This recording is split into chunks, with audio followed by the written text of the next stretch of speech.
أعوذ بالله من الشيطان الرجيم بسم الله الرحمن الرحيم ألم تر إلى ربك كيف مد الظل ولو شاء لجعله ساكنا ثم جعلنا الشمس عليه دليلا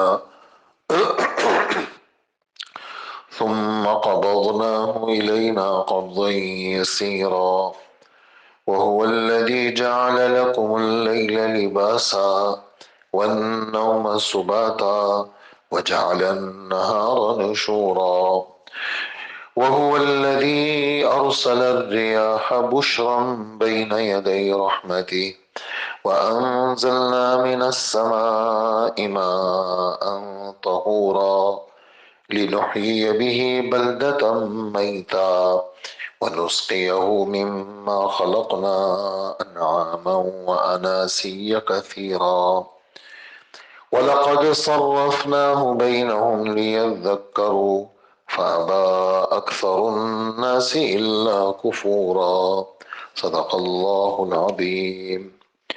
یہ 19ویں پارے کا تیسرا رکوع شروع ہوا ہے۔ آیت نمبر 45 سے 50 تک کی تلاوت ہوئی ہے، اور آیات کا مضمون سورہ فرقان کی آیات ہے 45، 46، 47۔ ان آیات میں اللہ جل جلالہ نے اپنی قدرت کو بیان کیا ہے، اور دنیا کے اندر اللہ پاک نے سبب اور مسبب کو آپس کے اندر جوڑا ہے۔ دنیا، جیسے ہم سب کہتے ہیں، سنتے بھی ہیں، دنیا دار الاسباب ہے، اور ہر چیز کے پیچھے اس کا ایک سبب ہے۔ دنیا دار الاسباب ہے، مجھے اللہ رزق دیتے ہیں، اس کے پیچھے سبب میری تجارت ہے، میں کام کاج کرتا ہوں، اپنی میری ایک ترتیب بنی ہوئی ہے، وہ اسباب ہیں، اور مجھے رزق ملتا ہے، وہ مسبب ہے۔ پھر میرے گھر میں راشن آتا ہے، تو وہ جو راشن ہے وہ مسبب ہے، اور میں اس کے لیے کوشش کرتا ہوں، جاتا ہوں، خریدتا ہوں، پیسے دیتا ہوں، چیز لاتا ہوں، پھر میں گھر میں لے آتا ہوں۔ پھر میری جو پیاس ہے، بھوک ہے، یہ اللہ کی طرف سے آتی ہے، میں پانی پیتا ہوں، تو پانی پینا ایک سبب ہے، اور پیاس کا بجھ جانا اس کا مسبب ہے۔ اسی طرح مجھے بھوک لگتی ہے، تو بھوک میں کھانا کھا لیتا ہوں، تو کھانا ایک سبب ہے، اور بھوک کا مٹ جانا ایک مسبب ہے۔ یہ پورا نظام ہمارے رب نے اسباب کے ساتھ جوڑا ہوا ہے، لیکن بچپن سے لے کر بڑھاپے تک آدمی سبب کو دیکھتا ہے، دیکھتا ہے، دیکھتا ہے، دیکھتا ہے، دیکھتا ہے، مسلمان ہونے کے باوجود وہ سبب میں گم ہو جاتا ہے، اس کا مؤثر حقیقی کی طرف ذہن نہیں جاتا۔ اور پوری شریعت، قرآن و حدیث، سورہ فاتحہ سے لے کر والناس تک، ہمارے نبی کے سارے بیانات پہلے دن سے لے کر آخری دن تک، وہ اس بات کی محنت میں لگے ہوئے ہیں کہ اے مسلمانوں، سبب کے اوپر توجہ مت دو۔ سبب ایک ظاہری علامت ہے، اصل مسبب الاسباب اور سارے سببوں کے اندر جان ڈالنے والی صرف اللہ کی ذات ہے۔ تو تمہارا دل دماغ سبب میں نہ کھو جائے گئی، یار اگر کام کاج نہیں کروں گا تو کیا ہوگا، دیکھا میں نے ایسا کیا نا پھر ایسا ہوا۔ تو یہ جو تمہارا ذہن ہے، اور یہ جو تمہارے تبصرے ہیں، اور تم جو اللہ کو بیچ میں سے ہٹا دیتے ہو، یہ گمراہی کا سبب ہے۔ اس سے آدمی خدا سے دور ہو جاتا ہے۔ اس لیے آدمی ہر چیز کے اندر اللہ کو سامنے رکھے، اللہ کو دیکھے۔ ہر چیز میں جو سبب کے اندر جو جان ڈالی ہے وہ اللہ نے ڈالی ہے، اور اللہ کے علاوہ کوئی نہیں۔ یہ ہے گویا کہ ایک سبق ہے ان آیات کے اندر، کہ دیکھو ذرا تم لوگ، یہ سایہ جب تم سورج طلوع ہوتا ہے اور تھوڑا سا جاگ جاؤ، اس وقت ذرا دیکھ لو، یہ پیلی پیلی شعاعیں جب اوپر اٹھنا شروع ہوتی ہیں، تو ہر چیز کا سایہ، اس سایہ کو اللہ نے لمبا کیا۔ مد یمد، لمبا کرنا، ظل سایہ کو کہتے ہیں۔ سورج جب نکلتا ہے تو ہر چیز کا سایہ، 1 فٹ کی چیز آپ کو 10 فٹ لگے گی، 10 فٹ کی چیز آپ کو 20 فٹ لگے گی، لمبی لمبی چیزیں نظر آنے۔ یار یہ تو ایک چھوٹا سا تو ڈنڈا ہے ہمارا،